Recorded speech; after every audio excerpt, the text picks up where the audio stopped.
Remember to return to the computer, and away we go. So, what we are doing here today is something called Unstuck, Wreck Your Resolutions. And the reason that I'm hosting it is for those of you who don't know all of me, my name's Adrienne Delaley, and I'm the founder of Adrienne Delaley Consulting and the founder of the Sculptistics methodology. And essentially, I've had many lives, I've had many careers, but across all of them, the thing that was consistent was data and trends. Whether it was working in television, whether it was working in management, whether it was working in health and wellness, like always data. And over the years, my love of data and trends led to me getting certified in astrology and tarot. Because at the end of the day, astrology is math and tarot is trends. And so I work to combine productivity tools, efficiency tools, corporate tools with the spiritual tools because the two of those together are magic. Because we are not one size fits all. I have a passion for small business and small business owners, and I love using the tools that big business uses for the small guy because if I save a Fortune 5 company millions of dollars, they're like, cool, thanks. If I can help a small business or a small business owner save 5 grand a year, I may have just kept them in business another year, right? And that means a lot. I am all about legacy. I am all about hometown. So you're going to hear a lot of that combined in what we're doing here today. So just to absolutely jump in, we are going to be talking about mission, vision, and goals. We're going to be talking about some tools that we use with those, and we're going to talk about a plan so that you can use this over and over and over again. This is not a one time a year thing. A lot of people set goals around this time of year. Some people set them around the Chinese New Year in February. Some people set them around their birthday. Some people set them on Friday, July 3rd because they can, right? Anytime you want to use this, it is available to you. But before we jump in, as always, I am going to start by pulling a card to kind of get us grounded, set our intention for the day. Interesting. So today's card is forgiveness, and it is a bird coming out of a pair of hands. And so maybe what we're doing with this today is forgiving ourselves for what we've done before when it comes to goals, right? We did what we knew how to do. We were doing what we had been trained to do, and that's okay. That was where you were at that time. So forgiveness is our key for today. So I'm going to keep that right on my desk so I can come back to it later. But jumping in, we often use mission, vision, and goals interchangeably. And actually, by definition, they are not the same thing. All three of them are going to the same place, but you're not using them for the same thing. Think about as like we refer to like pretty much anything in the kitchen as a pan. Is it your cast iron? Is it your small egg pan? Is it a big pan you use for saute, right? You use them for different things, but they are all going toward the goal of I am making food. So mission and vision and goals are the same thing. We're going to go over these one by one, but quick off the top, the mission is the core of it. It's short, it's clear, it's about the purpose of the thing. Personal, professional, business, whatever. It's the core of it. The vision is the pretty picture. The vision is where you start to get descriptive. It's the view of what it's going to look like when the mission is true, right? When the mission is happening. And then the goals are the things that we do to get the vision to support the mission. So you have to have all three together to make it really, really powerful. So jumping in, mission, you begin at the beginning. We don't always do this, but we begin at the beginning. If you've ever worked in like project management, think of this as part of scoping, right? The what are we doing and why are we doing it? So the mission is what you stand for and what you're doing right now. This is your 10-second statement. This is your elevator pitch. This is your, I'm meeting somebody for the first time and need to tell them in like one paragraph or less what it is that I do. And so your mission should be short. It should use real words. No jargon, please, for everything, like no jargon, but real words grounded in the now about what you're doing. Um, Examples that I have up here of things that I've used for myself in the past. For a person, I want to break a generational curse by supporting and loving my daughters while helping them grow. For a business, I want to provide accessible, easy to use productivity tools for everybody, right? This is short, this is sweet, and honestly, this is probably the hardest one to do. So I'm going to take myself off camera. I'm going to mute myself and I'm going to give us 4 minutes, long enough to work, not long enough to ruminate, on a first pass of your mission statement. So short, sweet, what we're trying to do. On your mark, get set, go. I'll give you a 2-minute warning and a 1-minute warning.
Halfway through.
About a minute left.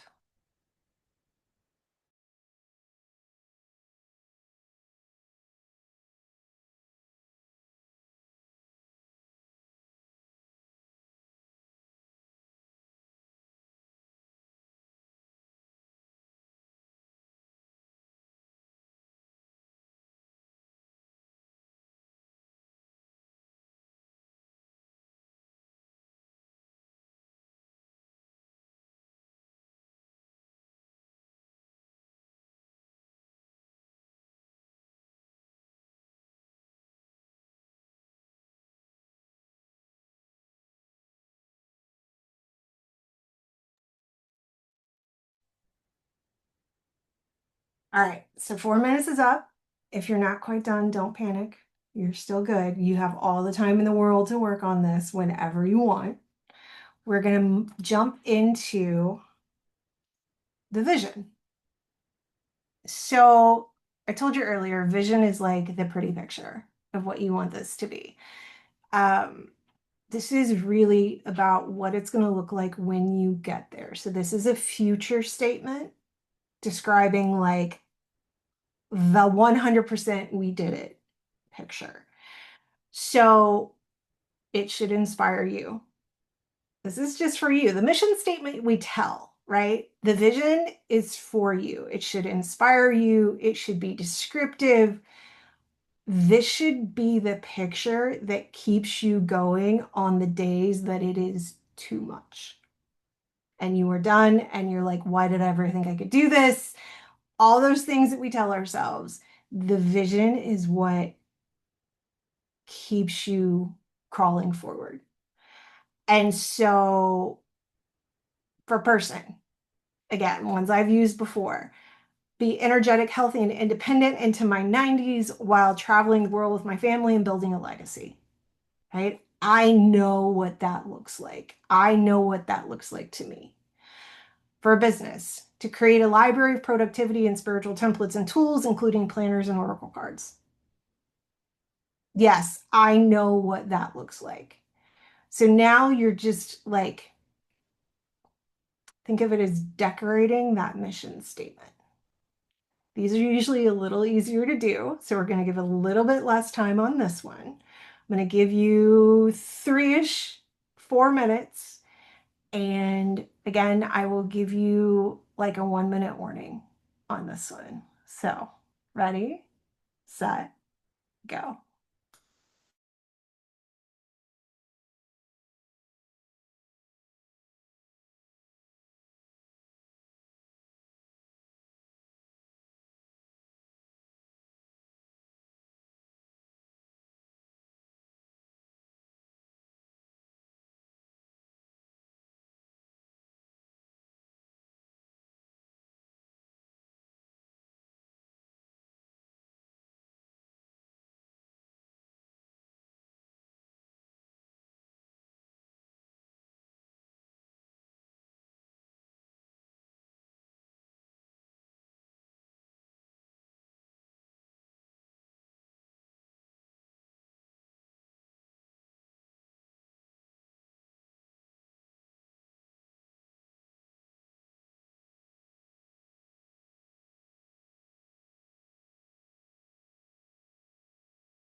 About a minute left.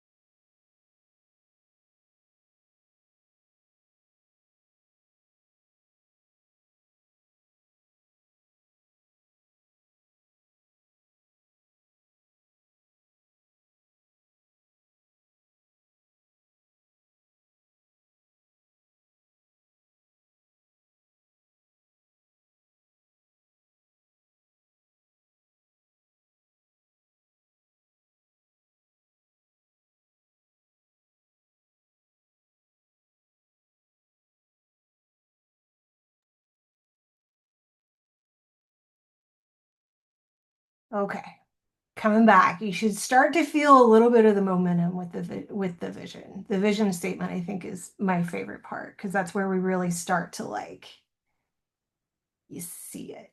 And there's something about seeing it that just works. So now the piece that a lot of us know, and that's the goals part. One of my favorite quotes is a goal without a plan is just a wish, right? We can write all the things in the world, but you got to have the steps to get there. So, project management terms, these are your checkpoints, right? So, instead of SMART goals, because I think that's really been overused, just some key things to remember when writing a goal. Got to be detailed. It's got to be measurable in a way. Like, how are you going to know you got there? Reality should be a part of this. If you are not a runner and you are planning to run a marathon by March, let's do a self-reality check there, right? Like may not be a thing. Um, alignment. It's gotta kind of track with the vision and the mission. And that's why we write those first, because you're writing goals and they don't line up with what you're trying to do and what it's going to look like. You got to readjust a little bit. And then there should be a time element in there too. Whether or not you get there by that time, it's nice to have that like book in there. It kind of can help with the measurement too. So I'm going to give you, because sometimes we're writing a couple of goals on these, or the beginnings of a couple of goals on these. So I'm going to give 5 minutes for this one, and I'm going to leave this screen up so you can kind of double check that you've got the 5 elements in there in some way. And then when we come back, we're going to start to dip into the individuality and some extra ways to kind of make sure it fits you.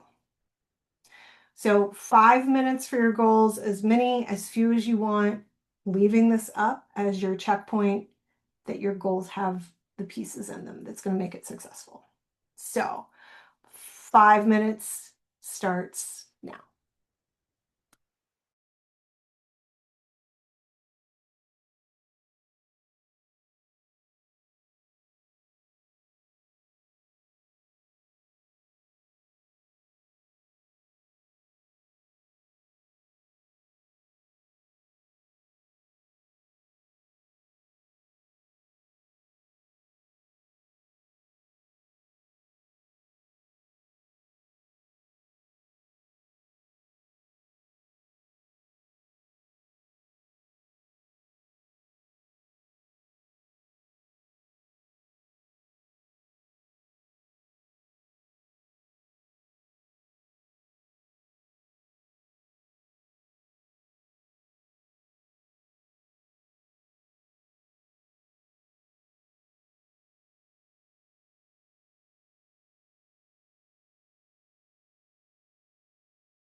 About 2 minutes.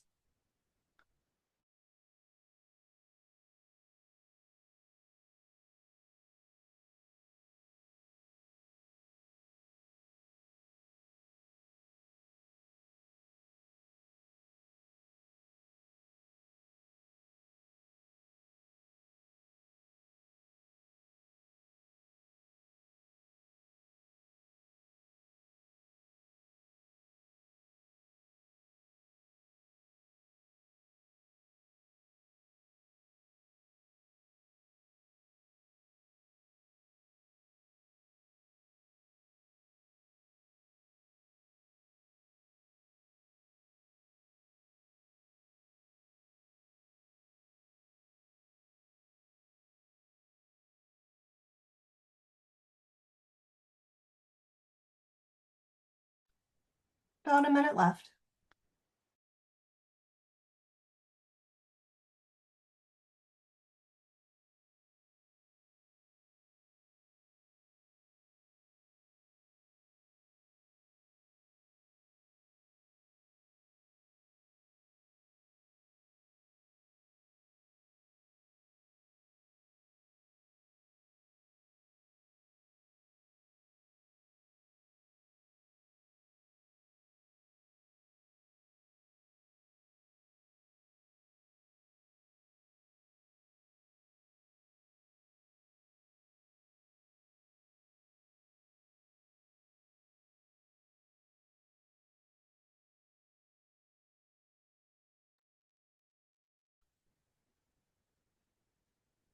All right. So, mission, vision, goals, little rapid fire. We're doing that so we don't overthink. Like we said, they're dynamic, they're intentionally set. You can run into obstacles though, right? Henry Ford quote, obstacles are those frightful things that you see when you take your eyes off the goal. Which makes sense, right? If you can see your mission and your goals support that mission, that vision, it's a lot easier to go, no, not for me. Oh, no, I can handle that. So this is where we bring a little bit of the magic in. And I already said we're not one size fits all. I 100% believe that. Trust me, when I do astrology charts and astrology strategy, I look at like 16 different placements for people. Because we've got about 15 minutes left, we are only doing one. And I don't like to take people down the rabbit hole unless they want to go. So what we're going to be working with today is just your major element and how motivation is different for the four elements. So earth, fire, air, water. Your sun sign, which is what the astrology most people know. Like, hi, I'm Adrienne, I'm a Scorpio, right? Like most of us know that. Oh, air, I love that. I love that. Nick, I think I remember you've got a lot of air in your chart too, if I remember that right. Too many charts are all running together. So different motivations for different signs. And trust me, you're going to be like running through friends and family in your head as you look at this. So we're going to go through each one, and then I actually have a slide that has all four together. So fire signs, Aries, Leo, Sag. They energy, challenge, momentum. Through obstacles, they're great, right? They can blow right through it. Their goals need to be really, really exciting and really, really support the mission. When plans are slow, when things are vague, they get distracted and they move on, right? Different hobbies, different things, right? Fire signs don't need discipline though. They need it to be meaningful. So like think quick wins along the way. The earth signs, Taurus, Virgo, Cap. Stability, structure, everything we think of with earth signs. They need clear systems. They need steady progress. When things feel unrealistic or they feel chaotic, earth signs will start to shut down. So the things that motivate a fire sign shut an earth sign down. They build their success through consistency. So urgency, not a way to get an earth sign to move, right? They almost tend to move slower the faster you want them to move. Air signs, Gemini, Libra, Aquarius, ideas, connection, possibility. Networking, 100%. They really thrive when learning and collaboration are a part of it. So whether they need to learn something, whether they are teaching something, the more people that work together, the better for an air sign. But they need accountability, and accountability outside of themselves. Air signs don't lack ideas. They actually probably have the most ideas out of all the elements. Fire is probably up there, but I think air has the most.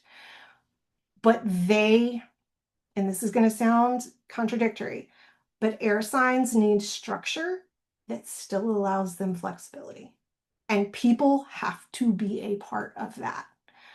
One of my closest friends is an air sign. I have a lot of earth in my chart. And so where I need a spreadsheet that's color coded and like reminders on my phone, she needs check-ins. She's like, hey, I need you to check in with me every week to see how I'm doing. Cool. So then I put the reminder in my phone, right? So it's that playing to each other's strengths to help each other. And then finally, water signs, Cancer, Scorpio, Pisces. Meaning, depth, emotion, right? The work has to feel purposeful. It has to be based and in alignment with a water sign's values. And when the goals start to feel hollow, when it starts to feel like it's somebody else's goal, water signs shut down.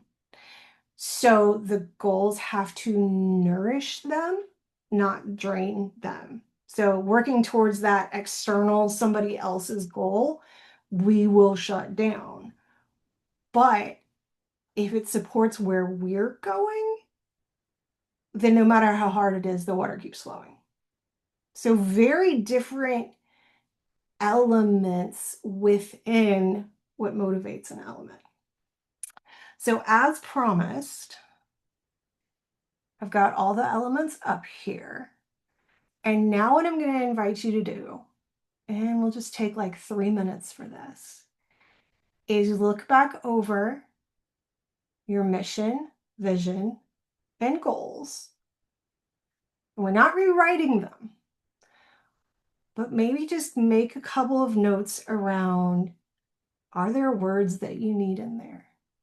Does what you have written line up with your main element and what it needs? Like, do you need to add an element of network or accountability or community in there? Do you need a piece of like challenging and short term in there? So I'll give you 3 minutes to do a once over and see if there's anything that would make your work a little stronger.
About one more minute.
Okay.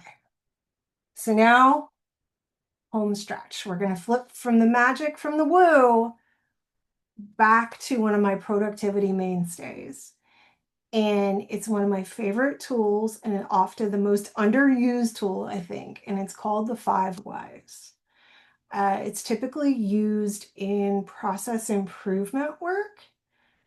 And I think it makes so much sense to use it in our personal life too. So 5 whys is exactly how it sounds. It is a very easy tool to use with big results. And so you define the thing. So in this case, you look at your goal and you ask, why am I going to do that? And then you keep asking the why until you can't get any further. And then you're going to take that final why the heck am I doing this? And bounce it against your mission, bounce it against the vision, and see if they line up. And if they don't, it's okay. You just tweak a little. So, example, what this looks like. I want to walk, right? I want to walk 2 times a week for at least 15 minutes. I'm going to listen to my favorite podcast because it's going to build my confidence and my like endurance. Okay, so why do I want to do that? Because I need to be healthier and I want to build my endurance. Okay, why do I want to build my endurance? Because I'd like to be able to walk several miles a day like I used to without getting winded. Okay, why do I want to do that? Because when I go to the beach with my family in the summer, I would like to be able to go on the walks with them without being the slowpoke in the back who's huffing and puffing. Okay, so now that I don't want to be the slowpoke in the back that's huffing and puffing, I'm going to go back to my vision to be energetic, healthy, and independent in my 90s while traveling the world with my family and building my legacy. So, the being able to have the endurance to stay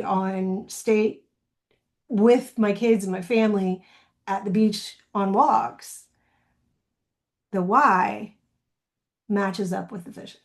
The why supports the vision. So, not right now, but throughout the day, throughout the next couple of days, as you kind of like flip back and forth and look at your goals, it's not just the crafting of them, it's the making sure that everything's working in the same direction. So the 5 whys, it can take you a little time to reason through. Even though I said it's the easiest tool, it can take some thought, and you're making sure that it lines up. Sorry, Nick, don't mean to read you to filth. Sorry, not sorry, actually. But I love that. They didn't align with my vision, so I had to let them drop. Yeah. Energy being sapped right now is not something that any of us have the time or energy for. None of us have like a spare self. So, yeah, it's all got to line up. So, when we put it all together, this is what it looks like. reviewing your mission and your vision. They're clear, they're descriptive. Mission is for everybody else. This is your elevator pitch. Vision is for you. The goals are the steps of how to get there. And then the 5 whys make sure that what we're trying to do, the steps that we're taking, line up with the original piece. So we've got a couple minutes left. So I will open it up for questions if anybody has any. But before I open it up, before I let everybody go for the rest of their Friday, January 2, a couple of things. After this, probably this afternoon, I will send out this recording so you can go back to it. And you're also going to get my exclusive Burnout Clarity workbook. It's got a quiz, it's got some tools in there. And also, everyone that was invited today, and especially those of you that are here, we're going to do a mid-year check-in in July. Not as an, oh my God, did you do the thing? But just that, like, where is life now? Because it changes. And do you need to re-rack? Do you need to rewrite? Or is this really working for you? So 3 things: recording coming, workbook coming, invite coming for, call it like mid-July, probably the week after the 4th. So it'll go on your calendar and then you'll forget about it. And then in July, I'll start sending reminders. So all that said, I am going to stop sharing. I am going to